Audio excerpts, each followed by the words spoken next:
a grabar el seminario y así luego lo ponemos por si alguien lo puede seguir en otro horario. ¿De acuerdo? Pues nada, damos comienzo a este seminario ya recurrente de actualización en el proceso constitucional chileno. Y en este caso, el objeto concreto es comentar y valorar el anteproyecto de constitución que ha elaborado la comisión experta. Es la primera fase de esta nueva etapa constitucional, en la que ahora seguirá un Consejo Constitucional elegido que deberá redactar el texto definitivo que se someterá a referéndum, plebiscito que denomináis en Chile, en diciembre. Y para comentar las novedades y los contenidos principales de este proyecto, tenemos hoy con nosotros a dos, para empezar, miembros de la comisión experta, por tanto, que han conocido de primera mano, vamos, que han elaborado ellos, han participado en la confección de este anteproyecto. Además de ser ambos académicos de Derecho Constitucional y, si me permitís, amigos. Es el caso de Catalina Salem. Catalina Salem es licenciada en Derecho por la Universidad Pontificia Católica de Chile, donde también cursó dos magísters en Derecho Constitucional y Ciencia Jurídica. Ha trabajado en varias instancias, por un lado en el think tank Idea País, proveyendo de ideas justamente en temas constitucionales. También forma parte del consejo directivo del capítulo chileno de ICON. Pero lo que en este momento quiero resaltar es que es académica de Derecho Constitucional en la Universidad del Desarrollo, donde trabaja en el Centro de Justicia Constitucional, con lo cual ya podemos ver cómo una de sus especialidades es precisamente la justicia constitucional, el Tribunal Constitucional, aparte de otros aspectos del derecho constitucional más orgánico o institucional. Es también directora de la Asociación Chilena de Derecho Constitucional. Y en segundo lugar, tenemos también con nosotros a Francisco Soto, que es conocido de seguramente todos los que están aquí hoy en el seminario, porque él estudió el doctorado en Derecho Constitucional en la Universidad de Barcelona, por tanto le tuvimos una temporada aquí con nosotros y desde entonces forma parte también de nuestro grupo de investigación. Aparte, él es profesor titular de Derecho Constitucional y Ciencia Política en la Facultad de Derecho de la Universidad de Santiago. Y entre los temas que más ha abordado siempre está el de las diferentes dimensiones de la participación política de los ciudadanos. Sin más preámbulo por mi parte, y solo reiterando mi agradecimiento, creo, en nombre de todos, por haber hecho este madrugón y estar aquí con nosotros en este seminario, diría, y así lo hemos comentado con vosotros, de organizarlo de la siguiente manera. En primer lugar, unas breves intervenciones de ambos sobre los aspectos que más habéis trabajado a lo largo de los trabajos de la comisión experta, para luego dar lugar a un debate entre todos y a poder ampliar los aspectos que consideréis pertinentes. Yo daría, en primer lugar, la palabra a Francisco Soto, porque él ha formado parte de la subcomisión primera, que era la que abordaba sobre todo las cuestiones de índole institucional, el régimen político. Y a continuación, Catalina hablará más sobre los aspectos jurisdiccionales, tanto el Poder Judicial como el Tribunal Constitucional, porque ella precisamente ha sido la presidenta de la subcomisión segunda dedicada a los tribunales. Cuando quieras, Francisco. Sí, bueno, un saludo a todos por allá.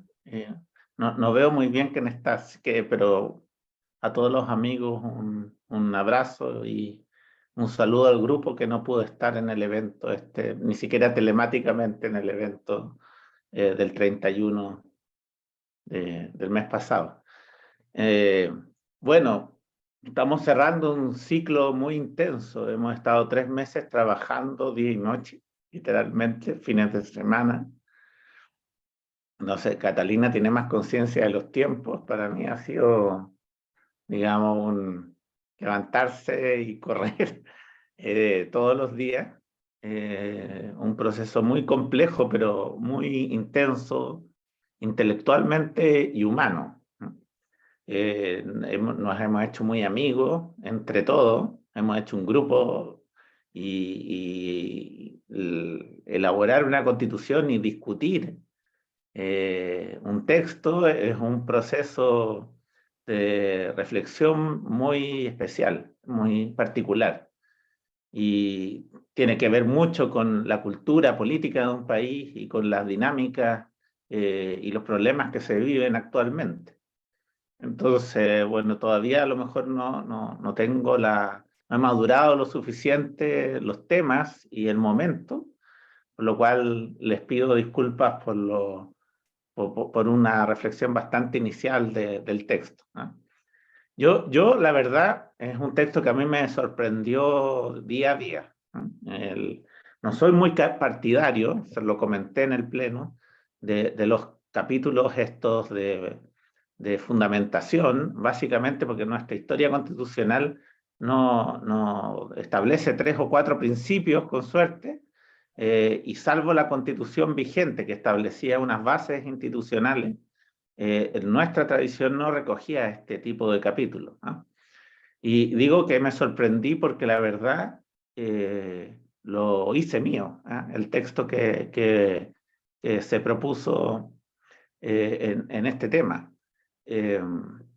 Básicamente porque si lo revisan, es un texto que apela a todos los Chiles que existen, ¿eh? Somos un país que está, al igual que España, dividido en muchas, por ideologías, por clases sociales, por historias, y el capítulo primero, más allá de decir y establecer ciertos principios, es un crisol de Chile, ¿eh? Y establece, digamos, el elemento medular de todo nuestro debate, que es la opción por un Estado social y democrático de derecho, que nosotros, de alguna manera, ha sido el camino del Chile republicano por varios siglos, creo yo. Y es la culminación de una opción que de alguna manera la terminamos haciendo propia todos los sectores, ¿eh? Entonces el modelo de Estado social y democrático de derecho que se plantea en el capítulo primero y después se expande en toda la Constitución, yo creo que es el eje articulador, ¿eh? Porque es un Estado social y democrático de derecho con responsabilidad fiscal, con valoración a los grupos intermedios, a la sociedad civil, con el papel de los privados también en la economía, con también derechos sociales. En nuestra Constitución los derechos sociales estaban de alguna manera enfatizados más en su dimensión de libertad que de igualdad. Entonces aquí se hace una priorización por ciertos derechos sociales que marca una diferencia con la Convención, que establecía, digamos, como 50 derechos sociales. Nosotros priorizamos entre 5 o 6 derechos, y eso creo que es una señal muy positiva. Y lo otro es la reconciliación con nuestra tradición política, y aquí entro a la parte que me tocó a mí trabajar, que es el sistema político, ¿eh? Hay una reconexión con los partidos políticos bien importante. La Constitución del 80 desconfiaba de los partidos políticos, digamos, los igualaba con los independientes y de alguna manera lo circunscribía a una esfera muy acotada, y aquí los partidos políticos cobran un gran protagonismo y una vinculación con los mecanismos de democracia directa, ¿no? La característica de la participación en Latinoamérica es básicamente vincular a los mecanismos de participación al ciudadano de pie. Se piensa que el ciudadano a pie va a activar los referéndums, las iniciativas populares, y nuestra fórmula se conecta más con la fórmula europea, que busca justamente darle protagonismo a los partidos políticos en la participación ciudadana.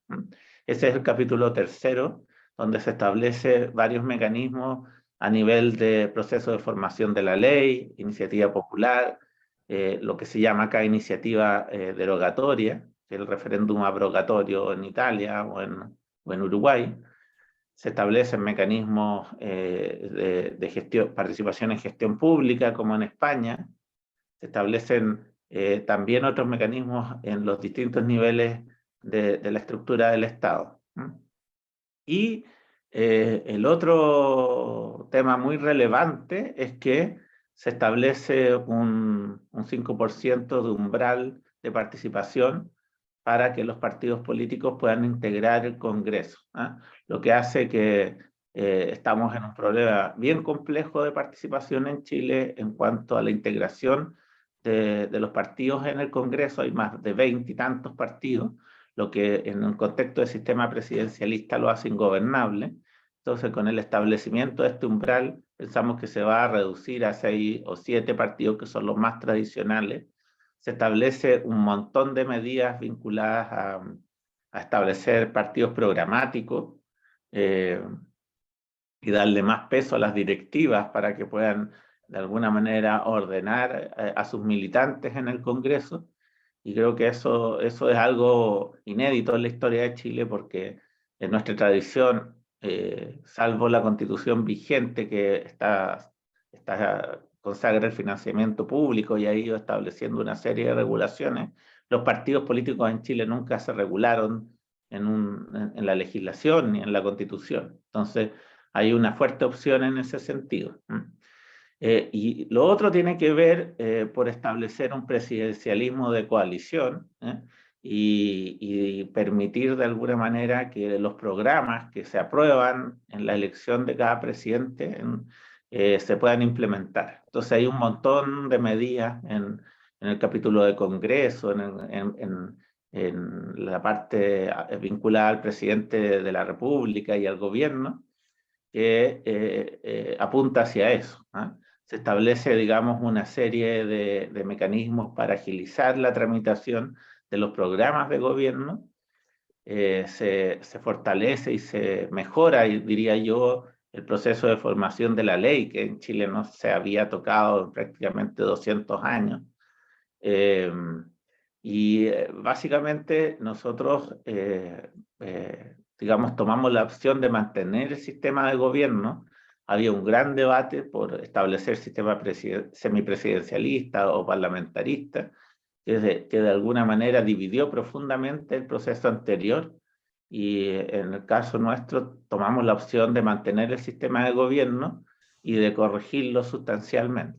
Entonces, estamos ahí considerando de alguna manera elementos de continuidad y de cambio.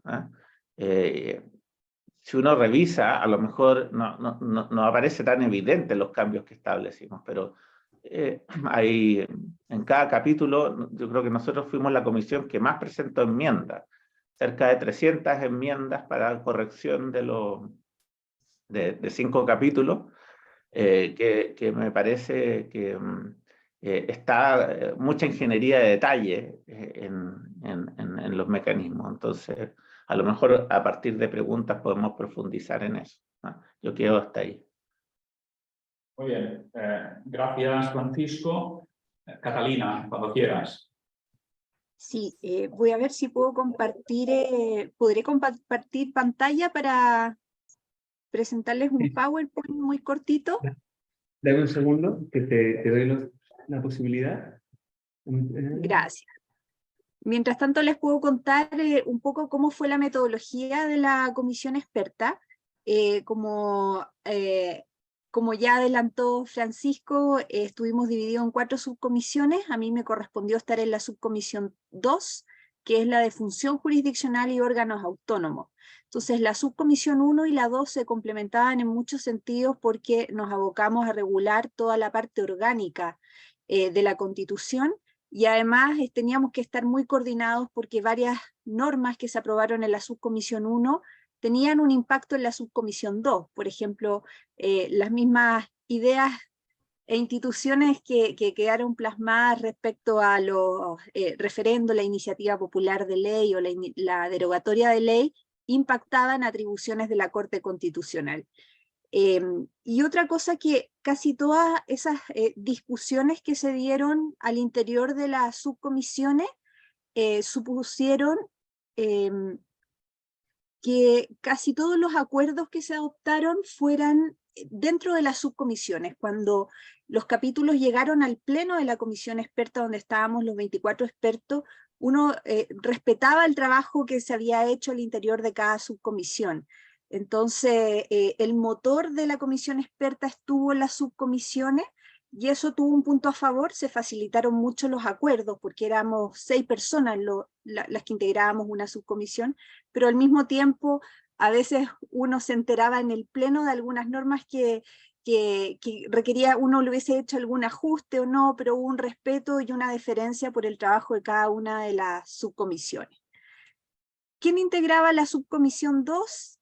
Ahí están sus integrantes. Esta fue una subcomisión que, en mi opinión, y no porque fui la presidenta, funcionó muy bien, tuvo un muy buen clima de trabajo, se lograron muchísimos acuerdos, se presentaron muchísimas enmiendas, pero fueron de unidad de propósito, es decir, trabajamos en conjunto los 6, las enmiendas que se presentaron al texto aprobado en general, sin perjuicio de que también hubo enmiendas que presentó cada sensibilidad política para marcar ciertos puntos. Pero en general fue una subcomisión que siempre trabajamos los 6 para poder llevar adelante el encargo que se nos realizó. Esta subcomisión fue la que tuvo que abordar más capítulos del anteproyecto constitucional, que son los capítulos de Poder Judicial, Corte Constitucional, Ministerio Público, Justicia Electoral y Servicio Electoral, Contraloría General de la República y Banco Central. La metodología de trabajo que seguimos fue dividirnos en duplas, en donde cada dupla se hizo cargo de la redacción de 2 capítulos. Específicamente en mi caso me tocó la redacción del capítulo de Corte Constitucional y de Contraloría General de la República, con el comisionado y profesor Domingo Lovera. Estas duplas estaban cruzadas desde el punto de vista político, precisamente para lograr inmediatamente ir buscando dónde estaban los puntos de acuerdo y desacuerdo. Y la dupla iba con una propuesta a la subcomisión, donde ahí era enriquecida la propuesta, se ratificaban los acuerdos que había logrado la dupla, y luego se producía un perfeccionamiento de las disposiciones que se iban redactando en cada capítulo. Yo en esta presentación solamente me voy a referir a Poder Judicial y Corte Constitucional.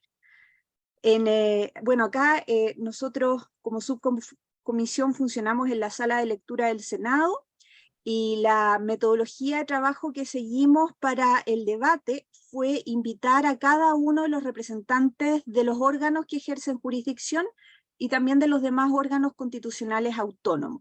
Entonces trabajamos estrechamente con ellos. Ellos fueron invitados al pleno de la comisión experta, donde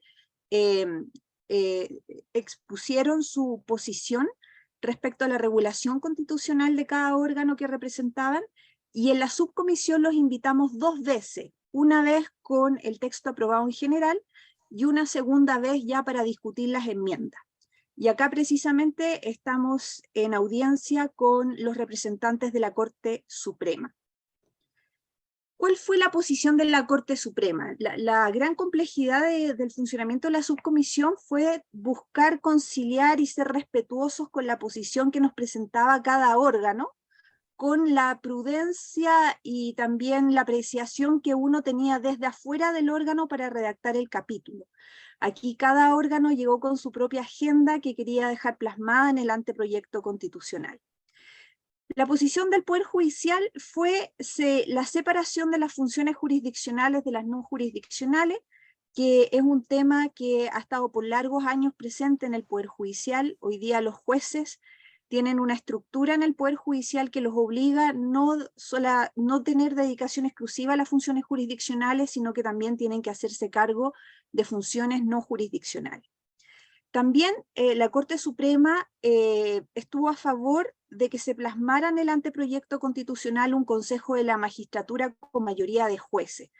Si ustedes siguieron el proceso constitucional anterior, el que se llevó a cabo a través de la Convención Constitucional, en ese proyecto que fue rechazado en el plebiscito de 5 de septiembre del año pasado, también existía un Consejo de la Justicia, se llamaba.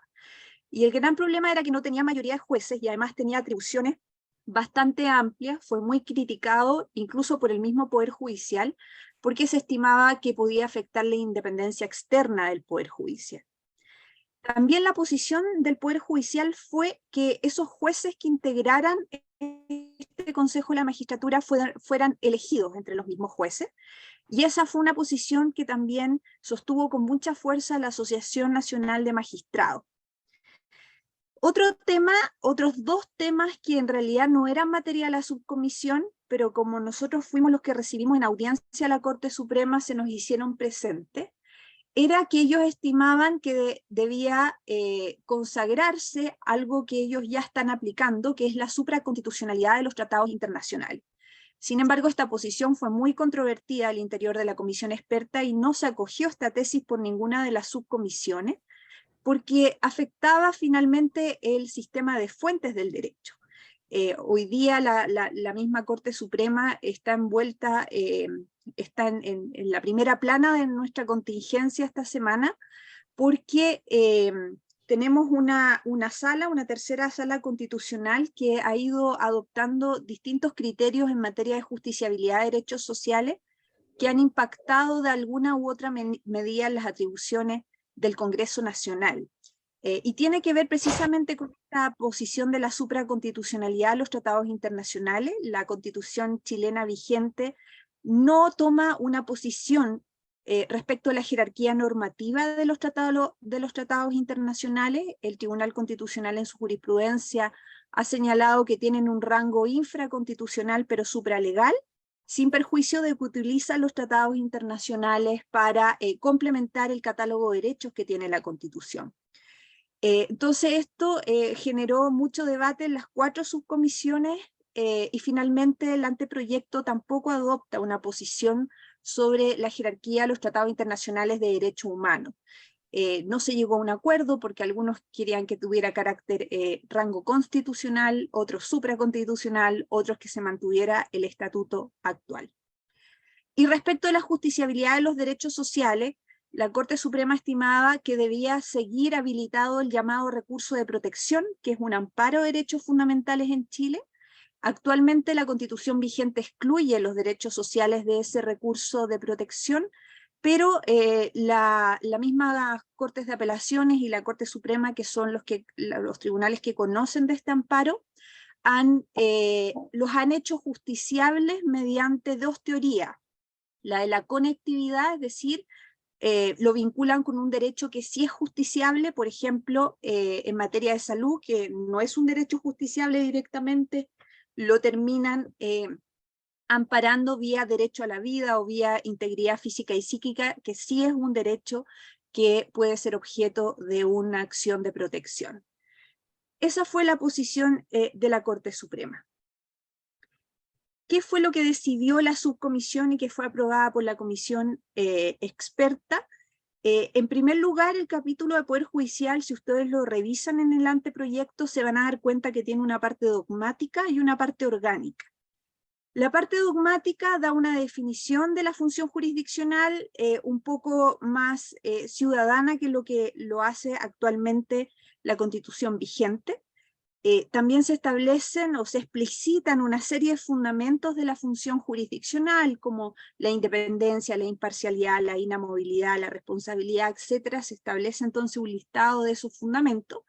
Y acá lo que está subrayado fue una norma bastante controvertida al interior de la comisión experta, pero fue aprobada, que hay una norma que señala que los jueces deben sujetarse a la Constitución y a la ley. y tienen prohibición de ejercer potestades de otros poderes públicos. Entonces la crítica que se le hizo a esta norma fue por qué tenemos que explicitar el principio de juridicidad que está en el capítulo 1 del anteproyecto y de la Constitución vigente, particularmente para este órgano y no para otros órganos. Y la razón está en lo que les venía comentando. Hay un fuerte activismo judicial en estos momentos en Chile, en donde la tercera sala, particularmente de la Corte Suprema, ha hecho una aplicación tanto de los tratados internacionales de derechos humanos, como incluso de la misma Constitución, prescindiendo de la ley. Entonces se buscó en ese sentido volver a recordar de una manera bien explícita en el texto cuál es el sistema de fuente. Incluso si existe una ley que es contraria a la Constitución o a un tratado internacional de derechos humanos, vamos a ver que la Corte Constitucional actualmente tiene un mecanismo que les permite a los jueces inaplicar la ley para poder aplicar directamente la Constitución u otra norma jurídica si existe una contradicción con la Constitución. Respecto a la parte orgánica es donde se producen las mayores innovaciones. En Chile lo que más se comenta de este capítulo del anteproyecto es que es muy innovador en la parte orgánica del Poder Judicial. ¿Por qué? Porque desechamos la idea de un Consejo de la Magistratura y optamos por un modelo descentralizado y especializado para llevar a cabo la función no jurisdiccional. ¿Cómo se hizo eso? A través de la creación de 4 órganos que van a ser los encargados de llevar a cabo las funciones no jurisdiccionales del Poder Judicial. Pero al mismo tiempo se produjo otra discusión al interior de la subcomisión, que era el carácter jerárquico u horizontal del Poder Judicial. Hubo comisionados que estimaban que el Poder Judicial debía tener una estructura horizontal, donde los jueces solamente se diferenciaran por su función, por su competencia, y otros que sostuvimos que no, que el Poder Judicial debía mantener su estructura jerárquica, porque precisamente dejar a la Corte Suprema como un tribunal más equiparable a un tribunal ordinario o una Corte de Apelaciones podía afectar la independencia externa del Poder Judicial respecto de los demás poderes del Estado. Y hay que recordar que una de las bases constitucionales que rigen este proceso era que tiene que existir 3 poderes separados e independientes entre sí, entre ellos el Poder Judicial, con unidad jurisdiccional y con pleno respeto a las sentencias judiciales firmes y ejecutoriadas. Esta base se explica porque en el proceso anterior la Convención Constitucional estableció un sistema de justicia, en donde el Poder Judicial, si uno empezaba a revisar cada una de esas normas, era más bien un servicio de justicia más que un poder del Estado. Entonces ahí se logró mantener una estructura jerárquica en lo jurisdiccional del Poder Judicial, y hay una norma que dice que la Corte Suprema sigue siendo el máximo órgano del Poder Judicial y es la que representa a los demás tribunales frente a los demás poderes del Estado. Por eso los ministros de la Corte Suprema siguen siendo pueden ser objeto de acusaciones constitucionales. La Corte Suprema participa como órgano en la designación de otros integrantes de otros órganos del Estado, así que prevaleció esa estructura jerárquica, pero acogiendo desde la otra mirada reforzar la independencia interna de cada juez. Hoy día las Cortes de Apelaciones y la Corte Suprema son las que realizan los nombramientos, son las que llevan a cabo las medidas disciplinarias en contra de los jueces, la evaluación de los jueces, y eso, ha sostenido la doctrina, afecta su independencia interna, y eso se corrigió mediante la creación de estos otros 4 órganos, que acá lo pueden ver, realizan las tareas de nombramiento y evaluación de los jueces. Hay otro órgano encargado de la administración y gestión operativa del Poder Judicial, la disciplina y por último la formación y perfeccionamiento. Para coordinar estos 4 órganos administrativos se creó un Consejo Coordinador del Poder Judicial, y acá hubo otra discusión acerca de si este consejo debía ser resolutivo o no. La Corte Suprema pidió que fuera resolutivo porque detrás de su propuesta seguía estando presente la necesidad de un consejo de la magistratura, pero acá la subcomisión llegó a un acuerdo de que no tiene carácter resolutivo, es un mero órgano coordinador para aquellos casos en que se necesite coordinación, que no van a ser todos los casos. Así que este es un órgano, es casi una mesa coordinadora más que un órgano, digamos un quinto órgano que lleva a cabo las labores de coordinación. Y a mano izquierda ustedes pueden ver que la función jurisdiccional sigue estructurada de forma piramidal, con la Corte Suprema a la cabeza, las Cortes de Apelaciones y los juzgados y tribunales ordinarios. Respecto a la integración, acá, si quieren les puedo dejar el PowerPoint, los artículos están con el articulado que teníamos la semana pasada, porque ahora cambió, la Secretaría armonizó todo el texto, entonces las referencias a los artículos cambiaron. Pero el Consejo Coordinador del Poder Judicial, su única función es coordinar, no tiene carácter resolutivo.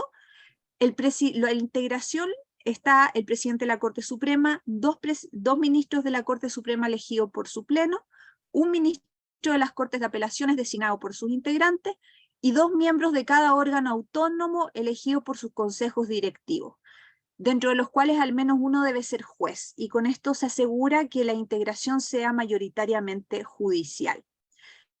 Respecto de la función no jurisdiccional, ahí están las integraciones de cada uno de estos órganos autónomos, muy sucintamente para el debate que se dio detrás de la integración de cada uno de estos órganos fue que habían 2 posiciones al interior de la subcomisión, una posición que quería elección completa de jueces y otra posición que no quería la elección, o sea, elegir a los integrantes de estos órganos mediante un mecanismo electoral, porque se podía politizar el Poder Judicial a través de intereses de carácter gremial de los mismos jueces.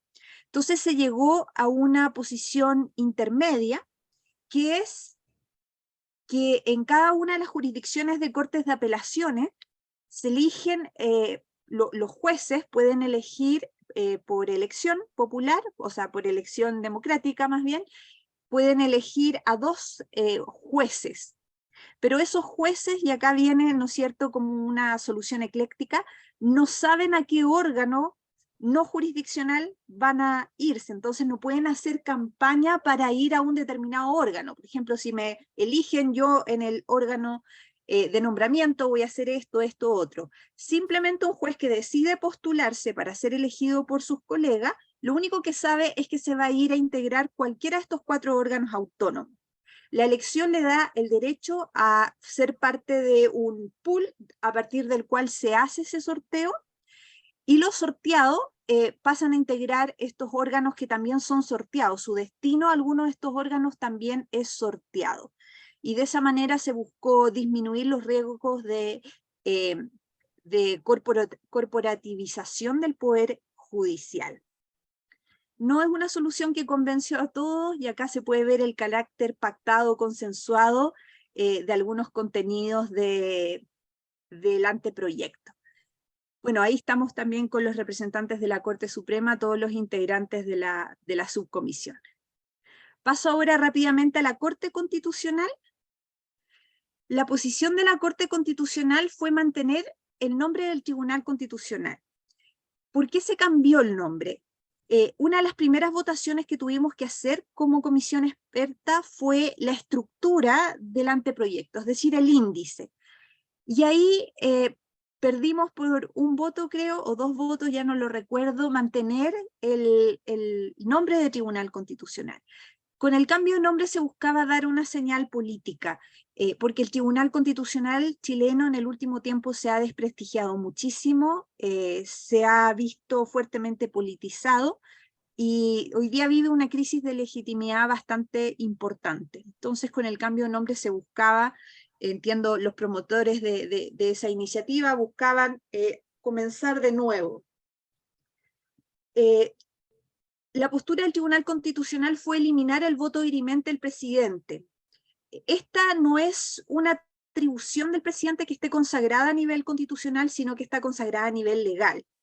Y el problema es que ha politizado la elección del presidente del Tribunal Constitucional, porque el gobierno de turno sabe que quien tiene la presidencia tiene la llave en el control preventivo de constitucionalidad de los proyectos de ley para poder sortear las impugnaciones de inconstitucionalidad. Y de hecho muchos casos emblemáticos se han terminado dirimiendo por el voto del presidente del Tribunal Constitucional o la presidenta del Tribunal Constitucional, y eso politizaba finalmente varias de las materias de las que conoce el Tribunal Constitucional. La Corte Constitucional también quería aumentar el número de miembros con el objeto de que las salas quedaran integradas por 5 miembros, como es hoy día, pero liberando al presidente de la integración de las salas. Porque acá había otro tema también. La sala que integraba al presidente, como el presidente es el que hace la distribución de materias, también fue cuestionado en el pasado porque se dejaba las causas más interesantes, por así decirlo, las que tenían una mayor componente político, y eso también era mirado con sospecha. Pidieron eliminar el control preventivo obligatorio formal de reformas constitucionales. El control preventivo facultativo de fondo pidieron mantenerlo, y nosotros en el texto aprobado en general establecimos que las sentencias del Tribunal Constitucional no debían tener prevenciones. ¿Por qué? Porque hay una práctica en el Tribunal Constitucional chileno que uno mira una sentencia y no entiende realmente cuál es la sentencia, porque hay una mayoría, pero esa mayoría se desmembra en muchísimos votos de prevención, y finalmente uno no entiende cuál es la doctrina del Tribunal Constitucional.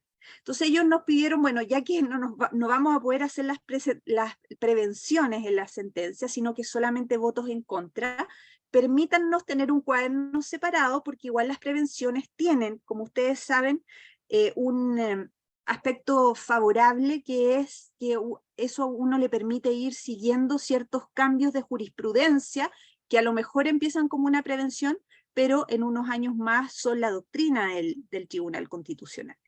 Y en la historia de la ley señalamos que el Tribunal Constitucional perfectamente puede tener un cuaderno separado donde se vayan plasmando las prevenciones de los jueces. Un punto importante de innovación en la llamada Corte Constitucional es que se modificó el sistema de nombramiento. El actual sistema de nombramiento es uno de carácter distributivo, en donde el presidente de la República nombra directamente a 3 jueces, la Cámara de Diputados nombra a 2 con acuerdo del Senado, el Senado nombra directamente a 2, y la Corte Suprema nombra directamente a 3. Este sistema ha funcionado muy mal en Chile, salvo quizás la primera vez que se implementó, que se nombró a grandes juristas, pero ha funcionado muy mal porque se ha politizado. El presidente de la República generalmente nombra a personas de su confianza para que integren al Tribunal Constitucional, y en el caso de las designaciones que provienen del Congreso Nacional se dividen por fuerza política. El único que ha funcionado un poco mejor es el de la Corte Suprema, que generalmente prefiere académicos para la integración del Tribunal Constitucional. Entonces este era un tema medular al momento de redactar el capítulo de Corte Constitucional. Y ahora se optó por un sistema de carácter sucesivo, que parte en la Corte Suprema con un concurso público en donde cualquier persona que cumpla con los requisitos puede presentar sus antecedentes, y la Corte Suprema forma una quina que debe estar debidamente fundada, es decir, no basta con la votación de la Corte Suprema, sino que tiene que fundamentar la quina, ya sea refiriéndose a los datos académicos o profesionales que tengan los integrantes de la Corte, y esa quina va al presidente de la República, que elige 2 nombres, no 1, como es usualmente en este tipo de designación. Y esos 2 nombres van al Senado. ¿Qué se busca con estos 2 nombres? Darle más opciones al Senado para elegir, porque muchas veces cuesta poner de acuerdo al presidente de la República con el Senado. El Senado tiene que aprobar un nombre por los 3/5 de sus miembros en ejercicio.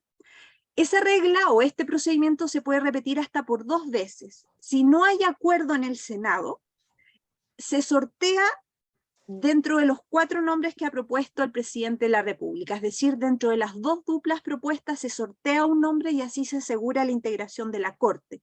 Porque otra práctica que ha sucedido en Chile es que muchas veces las designaciones, de hecho hoy día al Tribunal Constitucional le faltan 2 ministros, quedan truncadas y afecta la autonomía del órgano por falta de integración, porque no hay acuerdo entre el presidente de la República y el Senado. Entonces acá hay una especie de teoría de juego, de obligar a los órganos a ponerse de acuerdo, o si no, opera una regla de default. Se bajó el número de los 10 miembros actuales a 9 miembros, no se acogió la propuesta de la Corte de aumentar el número, no se estimó necesario.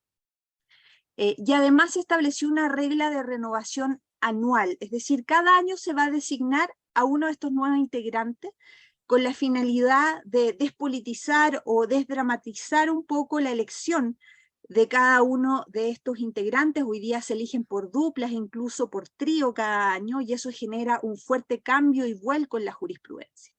Y como ya les mencioné, se elimina el voto dirimente del presidente de la Corte.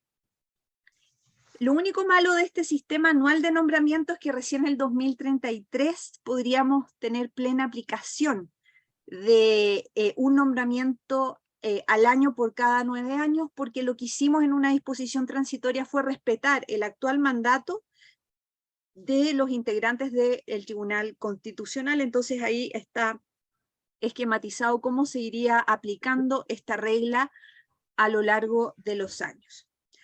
Respecto de las atribuciones, se elimina el control preventivo del Tribunal Constitucional, tanto el obligatorio como el sustantivo facultativo. Esto es cuando el presidente de la República o cualquiera de las cámaras o un grupo parlamentario solicita que se pronuncie sobre cuestiones de constitucionalidad un proyecto de ley.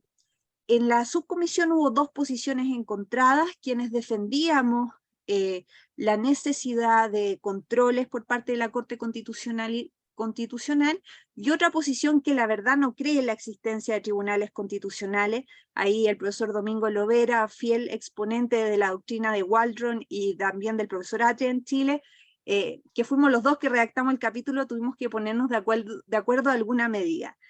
Y esas 2 posiciones tan disímiles se pudieron ver expresadas en las normas, en que hay una especie de sospecha, decía la profesora Lidia Tidi, que expuso sobre este anteproyecto en la subcomisión, de que, por ejemplo, para que la Corte pueda ahora acoger requerimientos, se subieron muchísimo los quórum. Hoy día, en el anteproyecto solo se reconocen controles preventivos de carácter formal, vicios de procedimiento y de competencia, y la Corte, para poder acoger uno de esos vicios, requiere de los 2/3 de sus integrantes en ejercicio. Entonces aquí uno puede ver una sospecha hacia la existencia misma de la Corte Constitucional, pero tiene que ver con estas 2 posturas que estuvieron presentes en la subcomisión. También se busca cautelar, a través de una nueva atribución, la iniciativa exclusiva del presidente de la República. Hay un control sustantivo, pero no es de carácter jurisdiccional, sino que se le puede pedir un informe a la Corte para que se pronuncie sobre una cuestión de constitucionalidad o un proyecto de ley y de la tramitación de tratados internacionales.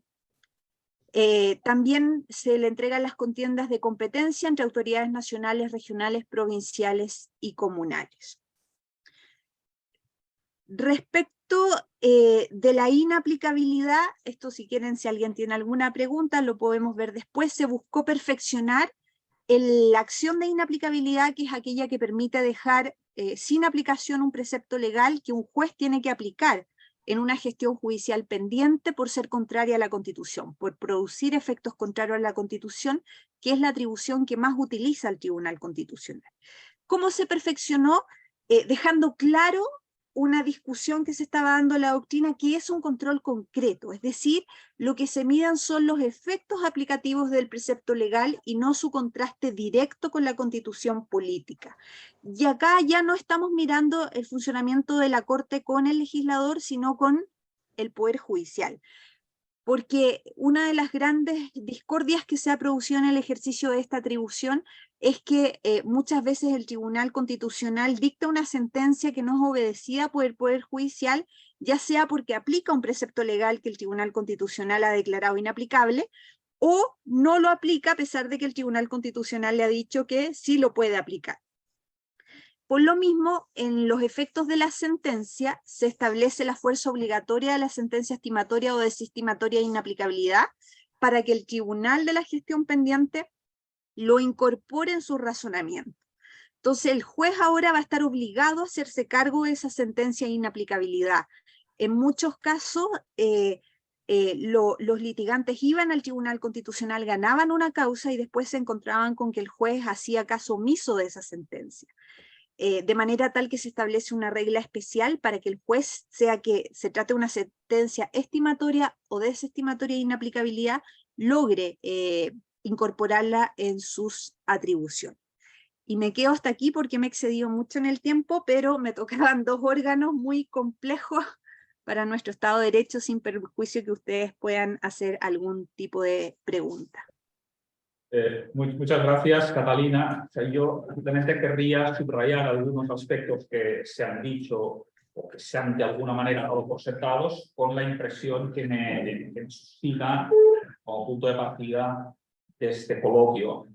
Para empezar, yo subrayaría el carácter consensual. Esto me parece que es histórico y a veces abusamos de la utilización del término histórico, pero en este caso, en el contexto chileno y viniendo de la experiencia previa, el conseguir que 24 expertos, desde la derecha del Partido Republicano 1 hasta el Partido Comunista, se hayan puesto unánimemente de acuerdo, entraña, me parece a mí, al menos viéndolo desde la perspectiva española que tenemos tan fijada la experiencia del 78, pues es un elemento a valorar, del cual, por otro lado, salen algunos, me parece, de los problemas, de las complejidades que se han visto, sobre todo en la intervención de Catalina, y a las que luego me referiré. Decía Francisco el crisol de Chile, es decir, en las bases, en esta primera parte de fundamentos, se ve ese difícil equilibrio entre las diferentes posiciones, porque el artículo 1 empieza aludiendo a la dignidad de la persona, alude a la garantía de la... O sea, que el respeto y garantía de esa dignidad es el primer deber de la comunidad política, y a continuación define el Estado social y democrático de derecho. Por tanto, y esto se repite en el artículo 2, la finalidad del Estado de servir a las personas, de promover el bien común y al mismo tiempo de promover condiciones de justicia, igualdad, remover obstáculos, en una redacción del artículo 2.2 de Chile que nos recuerda al 3.2 y al 9.2 nuestro. Por tanto, hay un encaje muy complicado de las diferentes, un principio más de subsidiariedad, un principio de primacía de la persona y su dignidad, y esa característica social y democrática del Estado. Aquí también habría otra cuestión a señalar, y es de qué Estado social estamos hablando, porque la experiencia del Estado social atraviesa por etapas muy distintas, y en esa actualización del Estado social, también aludía Francisco a ello, el que se aluda a la asociación al principio de responsabilidad fiscal o a las instituciones estatales y privadas, es otro elemento que me parece subrayarse en esa mención al Estado social. Luego aludía Francisco al papel protagónico de los partidos políticos, también viniendo de las desconfianzas, sea de la Convención, sea de la Constitución vigente.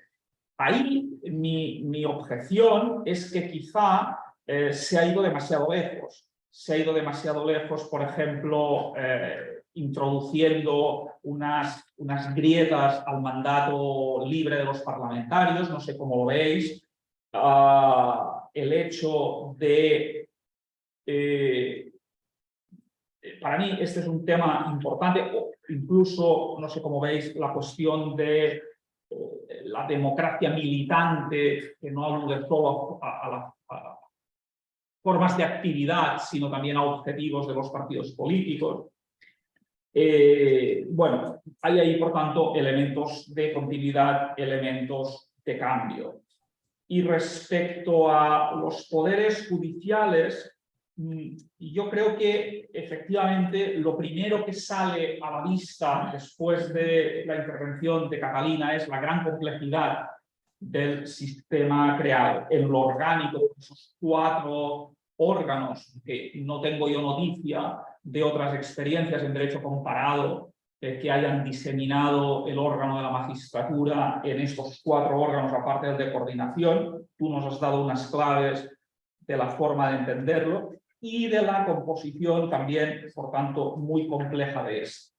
Y esto se refleja en el Tribunal Constitucional, con esta forma de nombramiento, con ese objetivo de evitar o tratar de prevenir la politización del órgano con esa intervención de los diferentes órganos. Y a diferencia de lo que preveía la Convención, se introducen mayorías cualificadas para la integración, para la elección por parte del Senado de todos estos órganos. El Senado, por tanto, como vemos, recupera unas funciones importantes que había perdido en las llamadas Cámara de las Regiones, que ya indicaba esa pérdida de función como segunda Cámara en el texto de la Convención.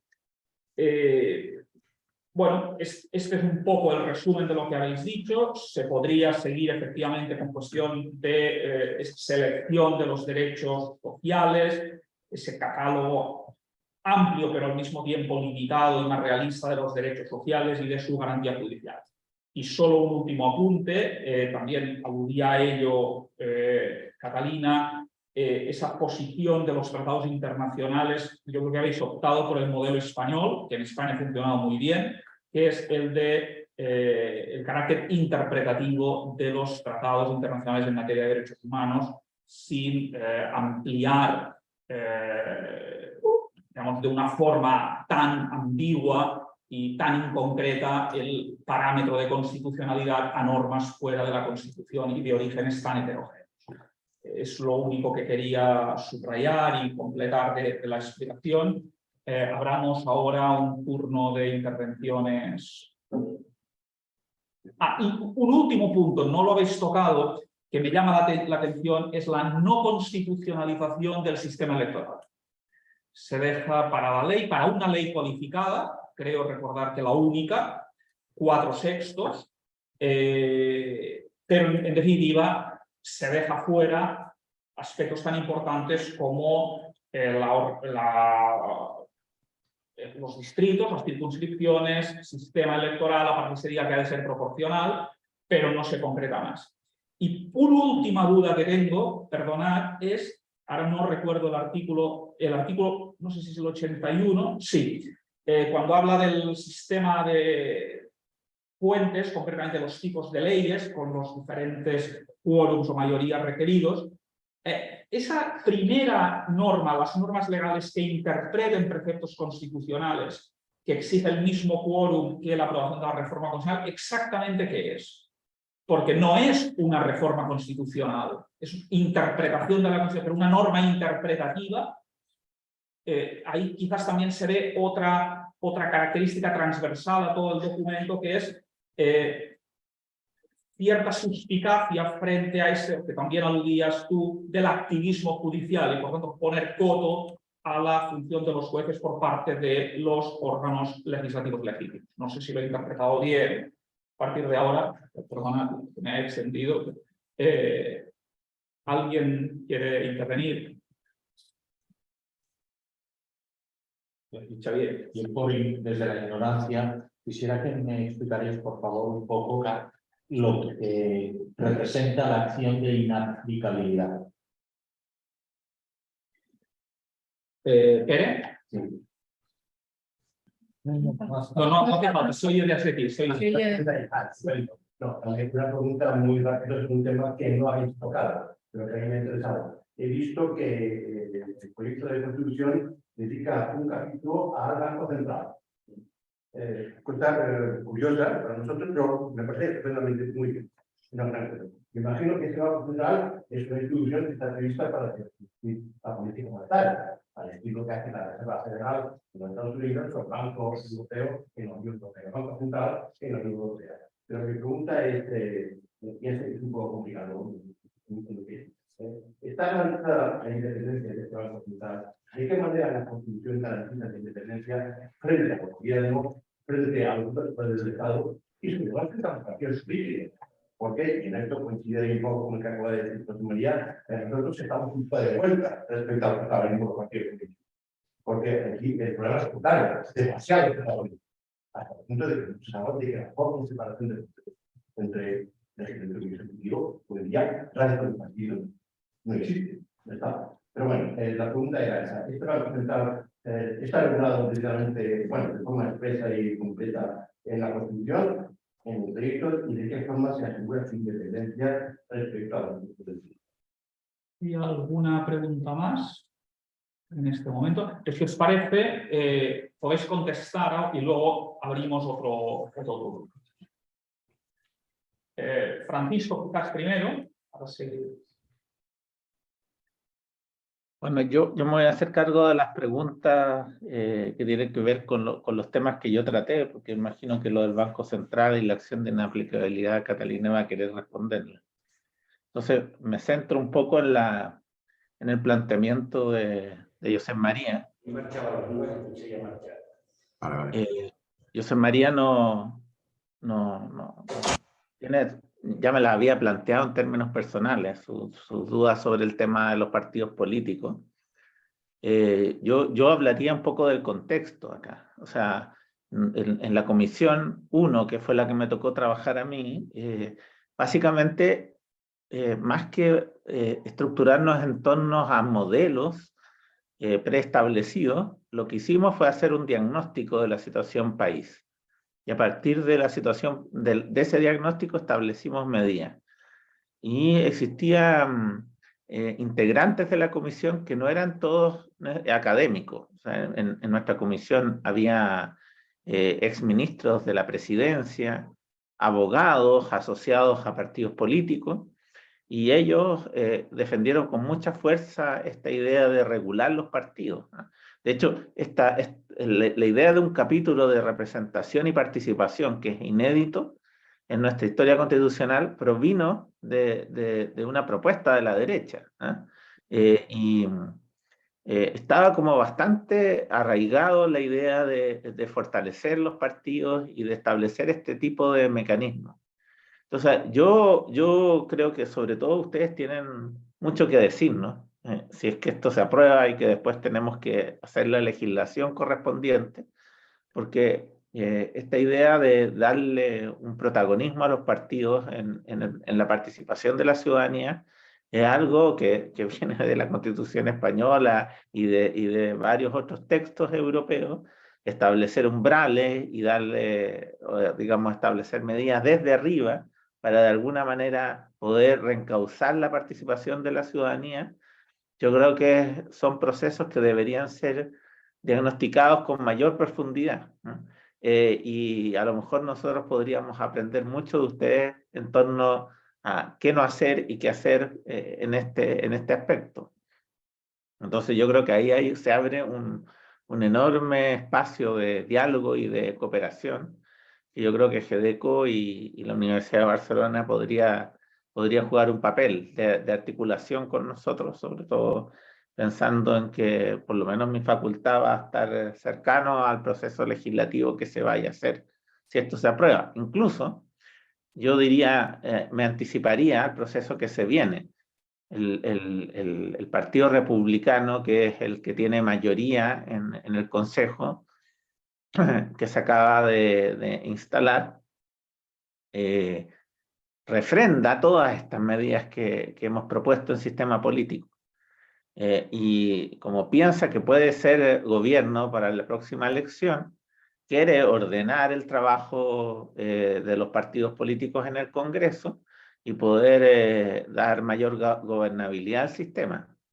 Entonces, inclusive nosotros, todas las medidas excepcionales que proponíamos en el texto, ellos son más bien partidarios de sacarla y de hacer una política de shock en los partidos en los próximos años.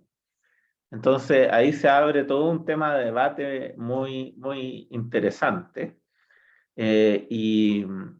Mi impresión es que este tipo de medidas están para quedarse, ¿no? Ya sea cualquiera sea el destino de la propuesta que nosotros hicimos. Y lo otro es sobre estas normas interpretativas.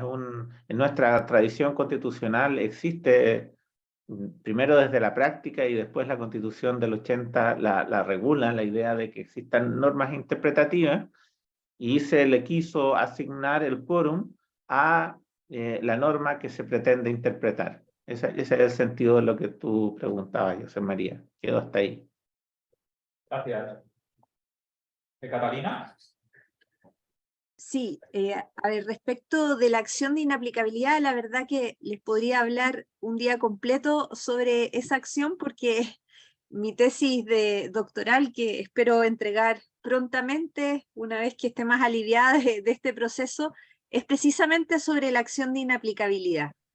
La acción de inaplicabilidad existe en nuestra tradición constitucional desde 1925, y acá hay que hacer un poco de historia constitucional, porque la Constitución de 1833 establecía un sistema presidencial, pero que después devino en una especie de sistema parlamentario que, como dice la doctrina de esa época, generó muchos abusos. Y esta acción surge precisamente para, como dice un autor clásico, poner coto a los desvaríos del Congreso Nacional. Y estuvo inspirada particularmente en el sistema norteamericano del Judicial Review, y la diferencia con la situación actual es que esta acción la conocía la Corte Suprema. La Corte Suprema entonces podía declarar la inaplicabilidad a un precepto legal que resultaba contrario a la Constitución política cuando un juez debía aplicarlo para resolver un asunto. Pero la Corte Suprema a lo largo de los años entendió esta acción como una especie de amparo de derechos fundamentales en contra del legislador, o respecto del legislador. El punto es que la ejerció esta acción de manera muy acotada, devino en un control abstracto de la disposición legal, de un contraste directo del precepto con la Constitución, sin considerar las circunstancias en las cuales el precepto iba a ser aplicado. Y ese fue el diagnóstico en base al cual el año 2005 esa acción se traspasó al Tribunal Constitucional en una reforma constitucional. Y hoy día el 95% de la función jurisdiccional del Tribunal Constitucional es el conocimiento de estas acciones de inaplicabilidad. ¿Cuál es el problema que tiene esta acción de inaplicabilidad? Que es muy particular de Chile. Yo, de hecho, traté de hacer un estudio comparativo con el amparo español, también con las cuestiones de constitucionalidad que tienen ustedes, y la verdad que no son en ningún caso semejantes. También lo comparé con el caso portugués, que hay algunas similitudes con el sistema italiano, pero lo más parecido, yo ya cada vez estoy más convencida, es el Judicial Review norteamericano. Esta acción de inaplicabilidad ha generado dificultades porque el Tribunal Constitucional, si bien tiene muy claro los límites de la acción, en su práctica jurisdiccional ha inaplicado no el precepto legal, sino que a veces interpretaciones judiciales de ese precepto legal, actuando como una especie de corte de casación, al estilo italiano. Y ahí la Corte Suprema, de hecho, justo el año 2019 hubo un choque de trenes entre ambos, porque la Corte Suprema estima vulneradas sus funciones propias como Corte de Casación. Esto no es ninguna novedad para ustedes en España, y lo que buscamos hacer en el anteproyecto fue tratar de delimitar el objeto de la inaplicabilidad. Y esto se lo preguntamos a todos los académicos que invitamos al mismo Tribunal Constitucional, y nadie se atreve a dar una fórmula, porque está muy vinculado con la teoría del derecho. ¿Es la aplicación lo mismo que la interpretación de un precepto legal? ¿Podemos distinguir ambas operaciones? Y la respuesta que buscamos dar en el anteproyecto es que acá debe excluirse el concepto de interpretación, pero con un sentido muy pragmático, sin meternos mucho en las distinciones que hacen desde la teoría del derecho, porque siempre se ha entendido que no es una Corte de Casación Constitucional el Tribunal Constitucional. Entonces lo que se mide es el efecto que produce la aplicación del precepto. Distinguirlo de la interpretación, hay varios criterios que ha señalado el mismo Tribunal Constitucional y que denominan los llamados conflictos de legalidad. Es decir, tiene que determinarse cuál es la hipótesis de aplicación de ese precepto legal determinada por las circunstancias concretas del caso. Una situación, por ejemplo, un caso muy emblemático, hay una norma que es el decreto ley sobre pequeña propiedad raíz, que permite a determinadas personas regularizar administrativamente la posesión que tienen sobre un bien raíz, pero que tiene la propiedad inscrita le pertenece a otra persona. Y una vez, quien quiso hacer uso de ese estatuto que está pensado para los campesinos, para personas en situación de vulnerabilidad, trató de iniciarlo una forestal, que evidentemente no está dentro de las hipótesis pensadas por el legislador. Entonces, lo que hizo el Tribunal Constitucional fue precisamente mirar esa situación concreta en la cual el precepto legal iba a ser aplicado. ¿Cómo se buscó perfeccionar la acción en el anteproyecto? Atendiendo a su carácter concreto, es decir, señalando que el litigante, cuando requiere la inaplicabilidad, tiene que probar que el único remedio posible para la situación que plantea es la inaplicación del precepto. ¿Qué quiere decir esto? Que si se logra probar que el juez del fondo puede hacer una interpretación conforme, el Tribunal Constitucional debería declinar de conocer la acción, es decir, debería declarar inadmisible, porque le devuelve al juez del fondo el asunto para que lo interprete conforme a la Constitución. Entonces no es el tribunal el que hace la interpretación conforme, sino que el juez. El tribunal solamente debería conocer del asunto cuando evidentemente la aplicación del precepto no se pueda conciliar con el texto constitucional. Y eso está vinculado con la acción de inconstitucionalidad, que permite la expulsión del precepto legal del ordenamiento jurídico. ¿Y cuándo sucede eso? Cuando existe al menos una sentencia de inaplicabilidad que permite luego iniciar este examen ahora abstracto y no concreto de constitucionalidad de la norma. Y acá hay otra crítica que ha hecho la doctrina: ¿por qué de un control concreto tenemos que pasar a un control abstracto? Y yo la explicación la he encontrado también en mirando el derecho comparado, el sistema norteamericano, porque en Estados Unidos, como ustedes saben, la Corte Suprema adopta dos tipos de argumentaciones cuando conoce la constitucionalidad de un precepto. Y a través de las reglas del standing, permite que los litigantes ingresen a la revisión judicial siempre y cuando prueben un perjuicio que solamente sea remediable a través de la inconstitucionalidad del precepto o la inaplicación del precepto. Entonces lo que hicimos fue reforzar esa conexión entre las dos acciones, señalando que cuando todas las aplicaciones, las posibles aplicaciones del precepto legal no puedan ser conciliadas con la Constitución, el Tribunal Constitucional entonces puede declarar su inconstitucionalidad y su posterior expulsión del ordenamiento jurídico. Es un tema muy, muy técnico, pero era muy relevante porque, como les he señalado, es casi el 100% de la actividad jurisdiccional del Tribunal Constitucional. Respecto al Banco Central, la verdad es que no innovamos casi absolutamente nada. El Banco Central en Chile funciona muy bien, siempre ha gozado de autonomía, es realmente una joya que tenemos en nuestra institucionalidad y que nos ha permitido distinguirnos de otros países aquí en Latinoamérica, pero sí su regulación, aquella regulación que permitía su autonomía, estaba a nivel legal, en una ley orgánica constitucional. Y como el anteproyecto elimina las leyes orgánicas constitucionales y las sustituye por leyes institucionales que tienen un quórum mucho más bajo, es la mayoría de los parlamentarios en ejercicio, tuvimos que elevar a rango constitucional algunos de esos aspectos esenciales de su autonomía a la Constitución para de esa manera dejar garantizada esa autonomía. ¿Y cuáles eran esos elementos? Sin ser exhaustiva, el objeto del Banco Central, que es uno, porque también se planteó entregarle más objetos a su funcionamiento, y se estimó que eso no era adecuado porque en otros países, cuando ya tenía un objeto dual, terminaba afectando su funcionamiento. Entonces se mantuvo su único objeto, que es velar por la estabilidad de los precios y el normal funcionamiento de los pagos internos y externos. Y en lo único que se innovó, que para el sector político del frente era muy importante, era señalar que debe tener en consideración, pero no es un objetivo en sí mismo, los efectos de la política monetaria en la actividad económica y el empleo, que es algo que hoy día hacen los bancos centrales. Los bancos centrales, por cierto, siempre están mirando la política fiscal, cómo esto puede impactar en el empleo, van haciendo políticas monetarias cíclicas y contracíclicas. Entonces simplemente se buscó explicitar algo que ya hace el Banco Central, pero siendo muy cuidadosos en la redacción de la norma para que no se entendiera como un objetivo del Banco Central. Su objetivo sigue siendo único y estos son insumos que tiene el Banco Central para poder llevar a cabo su objetivo. Así que acá aplicamos la regla, lo que funciona no se toca, y lo único que hicimos fue elevar a rango constitucional aquellos elementos de su autonomía que estaban en una ley orgánica constitucional.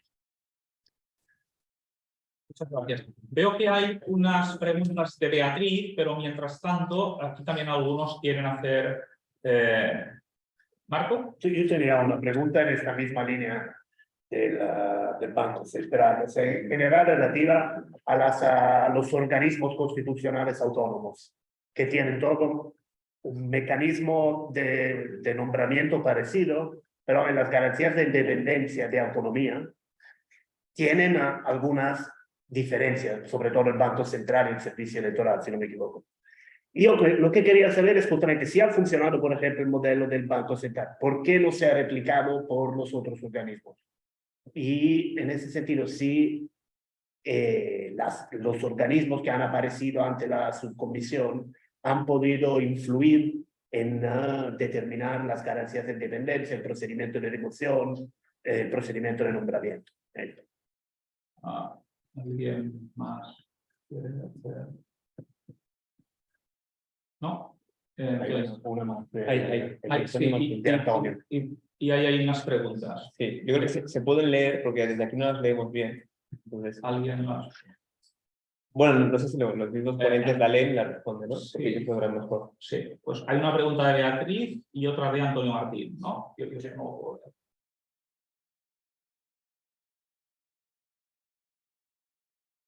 Yo creo que podemos empezar por Francisco también, que está estructurado así, con la de Beatriz. ¿Hacemos parto o respondo Sí. las preguntas que están en el chat? Sí, tú ya las has leído, puedes empezar. Sí. Sí. Bueno, me preguntan sobre el reemplazo. La verdad es que este es un tema que también se estableció desde Para que lo... Espera un momento, Francisco, para que lo sepan aquí, del cambio de constitución. O sea, no la reforma, sino el cambio de constitución. Claro. También se puede decir reforma total o reforma, distinguiéndolo de reformas parciales. Este es un tema bien latinoamericano, de todos los procesos constituyentes. El único elemento común es que todos los procesos terminan regulando un proceso de reemplazo a la Constitución. En Latinoamérica es muy asociado a la figura de la Asamblea Constituyente. En nuestro caso, cuando se planteó la idea de poder establecer un mecanismo de reemplazo, se asoció a las crisis de legitimidad y a momentos de grave alteración del orden público en el cual se consideraba como prudente tener una fórmula para salir de esa crisis. El proceso actual fue un proceso que se fue regulando digamos, in situ. Entonces, los mismos sectores políticos iban estableciendo fórmulas. La primera fracasó y esta segunda que nos tocó vivir a nosotros ahora fue producto del fracaso del primer proceso. Entonces, se consideró pertinente establecer un mecanismo frente a la crisis del sistema generalizada. Y en ese sentido, se generó una discusión bastante interesante, porque, bueno, la oposición se negaba a regular la figura de la Asamblea Constituyente, una figura que cayó con una crisis de legitimidad en el país, digamos, no es bien vista.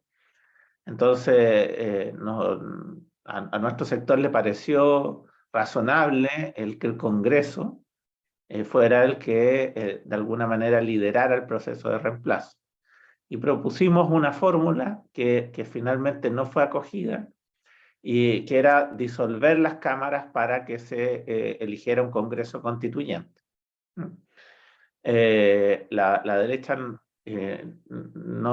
tampoco le parecía, digamos, muy prudente el disolver el Congreso en un sistema presidencialista, y propuso una fórmula muy semejante a la que hoy día está regulada en la Constitución vigente, o sea, que el Congreso con un quórum de, creo que era de 4/5, una cosa bastante alta, pudiera nombrar una comisión experta que redactara un texto que se sometiera a plebiscito.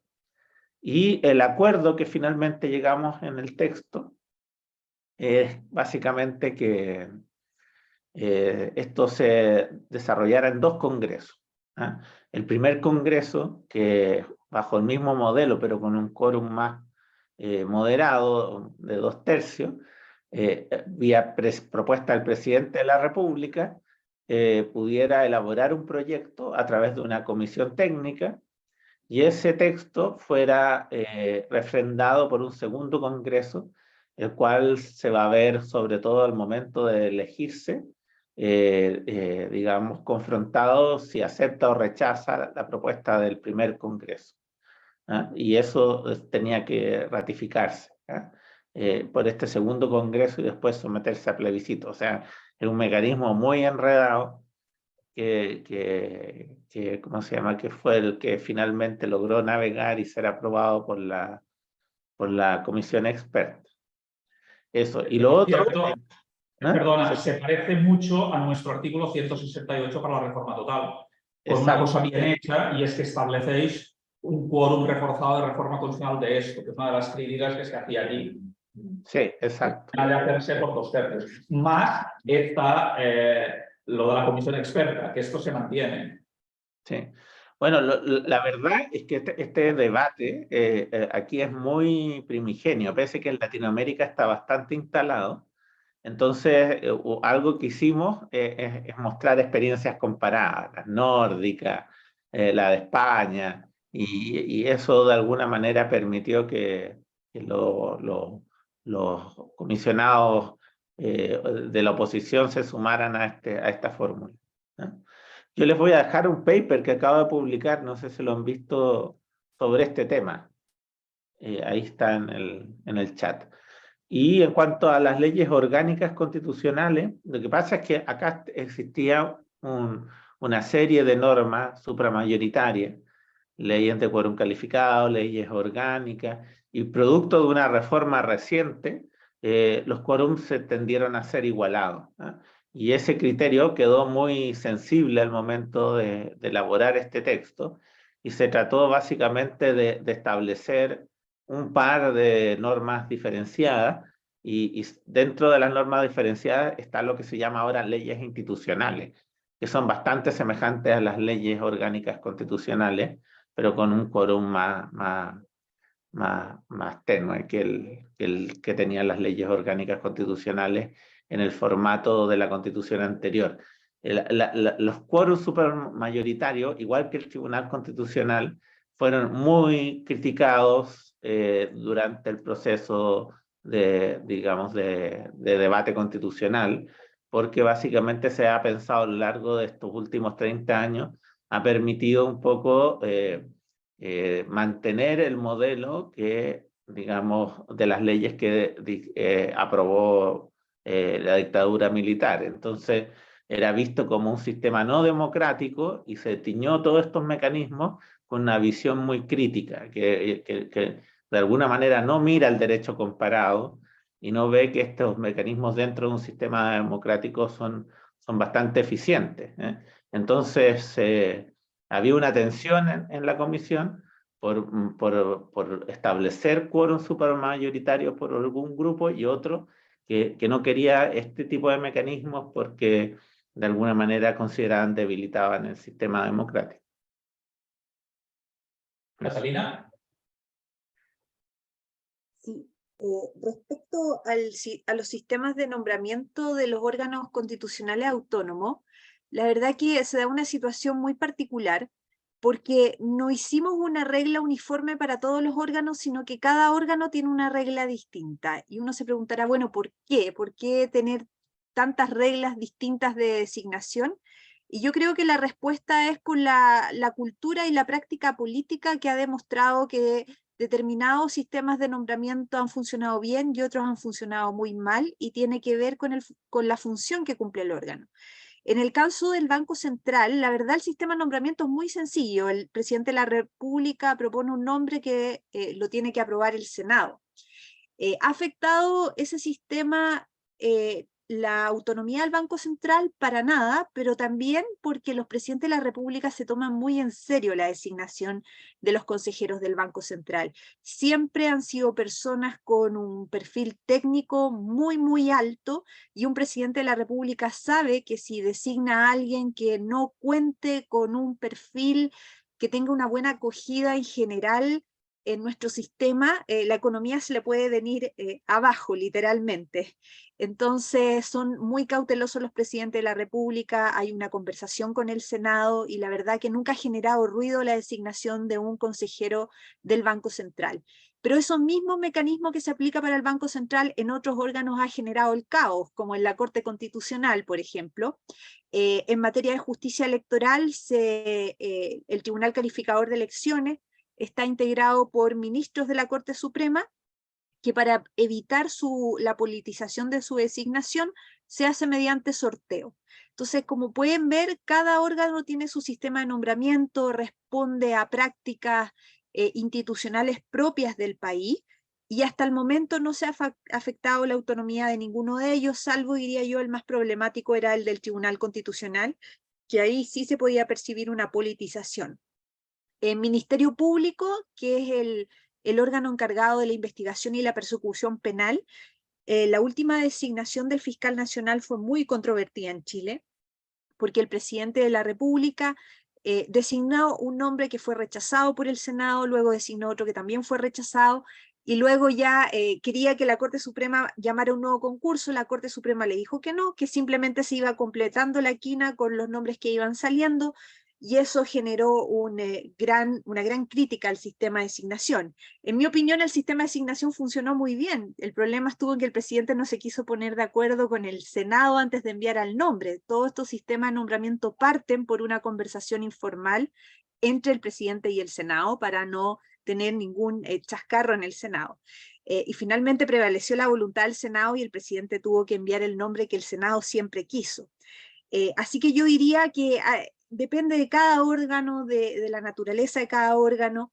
Respecto de otros elementos que aseguran la autonomía de estos órganos, se buscó también, pero fue rechazado, que estas leyes, la Corte Suprema actualmente tiene una atribución, es más bien una obligación para el Congreso Nacional, que cuando quiere modificar la ley orgánica constitucional que afecta la organización y las atribuciones del Poder Judicial, siempre tiene que oír previamente a la Corte Suprema. La Corte Suprema envía un informe al Congreso Nacional, y si falta ese informe, se incurre en un vicio de forma, que el Tribunal Constitucional siempre se asegura de que se cumpla cuando hace el control preventivo obligatorio de las leyes orgánicas constitucionales. ¿Cómo quedó en el anteproyecto? Se mantiene esa obligación de informar para la Corte Suprema, pero también tiene que informar el órgano autónomo del Poder Judicial en caso de que esa ley afecte los nombramientos, la disciplina u otra de las materias administrativas que tienen a su cargo. Entonces, de esta manera se busca que exista un diálogo entre el órgano constitucional autónomo y el legislador cuando modifica la ley orgánica constitucional, o en el anteproyecto lo que ahora se llama las leyes institucionales. Lo que se quiso hacer fue extender esa regla a todos los órganos constitucionales autónomos, de manera tal que si el Congreso quiere modificar la ley institucional de la Corte Constitucional, también está obligado a solicitar informe. Pero se rechazó esa enmienda porque se dijo que en la práctica se hacía y que no era necesario. Ahora, en mi opinión, yo creo que podría haber sido un mecanismo precisamente para fortalecer la autonomía del órgano constitucional autónomo, pero en general el Estatuto de Autonomía, los elementos esenciales como el nombramiento, las atribuciones, quedaron en el texto constitucional, así que eso debería garantizar su funcionamiento autónomo. Los mecanismos de remoción también están a nivel constitucional. Respondiendo a las preguntas de Beatriz, ¿qué distinciones hicieron en la Comisión sobre Derechos Fundamentales y Derechos Sociales? Esto lo trató la subcomisión 3 y 4, Y como lo adelantaba Francisco, se eligieron o se priorizaron ciertos derechos sociales, que son educación, vivienda, salud y el derecho al agua y el saneamiento. Y respecto de esos derechos sociales se establecieron ciertas metas para el legislador. Por ejemplo, que deben ser implementados de forma progresiva, con responsabilidad fiscal, sin discriminación. Entonces se establecieron ciertas metas para que el legislador vaya regulando y complementando esos derechos sociales. Pero respecto del recurso de protección, yo acá haría una distinción, porque muchas personas han afirmado que el recurso de protección se extiende a los derechos sociales y en realidad yo creo que es una acción distinta. El recurso de protección, que como les comentaba es una acción de amparo de derechos fundamentales, sigue estando radicado o su objeto sigue siendo los derechos civiles y políticos clásicos. De hecho, están señalados taxativamente cuáles son esos derechos que pueden requerir amparo constitucional. Pero luego en la misma norma hay un inciso siguiente en donde se establece, en mi opinión, otra acción que usa la misma terminología del amparo de protección, pero la limita. ¿En qué sentido? Que es una acción de cumplimiento de prestaciones legales, es decir, para que yo pueda solicitar la justiciabilidad de un derecho social, en primer lugar tiene que haber una ley que desarrolle el derecho estableciendo prestaciones para el titular del derecho. Acá en Chile existe la llamada ley Ricarte-Soto, que es una ley que permite costear medicamentos de alto costo. Entonces ahí yo tengo una ley que me reconoce una prestación social.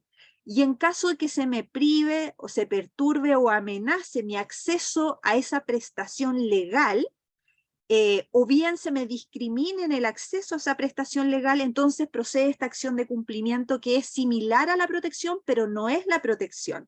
Es un amparo de derechos fundamentales, pero ese derecho fundamental tiene que tener un desarrollo legal. La pregunta es, ¿qué pasa con aquellos derechos sociales que no tienen un desarrollo legislativo? Y ahí también creo que se discutió la posibilidad de establecer una especie de omisión legislativa. ¿Qué pasa o cómo se solucionan las situaciones en que el legislador ha caído en una inercia legislativa respecto al desarrollo de un derecho social? Y esa pregunta no queda respondida en el anteproyecto constitucional. Es decir, si no hay ley, no se podría reclamar un derecho social. Y dentro de esa misma norma hay otra que busca detener el activismo judicial y que señala que los tribunales de justicia no podrán diseñar políticas públicas a través de sus fallos. Así que yo creo que los derechos sociales requieren, de acuerdo al anteproyecto, un desarrollo legislativo, y una vez que tienen ese desarrollo legislativo, uno podría ejercer esta acción de cumplimiento de una prestación legal concebida para un derecho social. Después Beatriz también pregunta sobre el control preventivo de los tratados internacionales. Esto se discutió. Hoy día existe solamente un control preventivo de carácter formal a requerimiento de parte, o sea, en el anteproyecto quiero decir. Se presentaron enmiendas para someter a control preventivo obligatorio los tratados internacionales de derechos humanos antes de su incorporación a nuestro sistema, pero fue rechazada porque estaba supeditada a el rango jerárquico que iban a tener estos tratados internacionales. Así que esa pregunta también quedó sin responder en el anteproyecto, al menos en sus normas. Creo que esas son todas las preguntas. Sí, creo que les respondí, me parece. Pues muchas gracias. Yo creo que tenemos ya un cuadro mucho más exhaustivo del contenido de este anteproyecto de Constitución. Seguiremos lo que ocurre en los próximos meses en el Consejo Constitucional y ojalá a final de año podáis ya tener una Constitución con unas bases sólidas, bien argumentadas y bien trabadas como las que habéis conseguido en este texto. Muchas gracias por vuestra presencia aquí. Está para vosotros mañana, nosotros ya tarde, y esperamos veros pronto aquí o en Santiago. Muchas gracias por la invitación y también por las interesantes preguntas. Ha sido muy grato compartir con ustedes este trabajo de 3 meses. Gracias y nos vemos. Saludos a todos. Adiós. Adiós. Chao.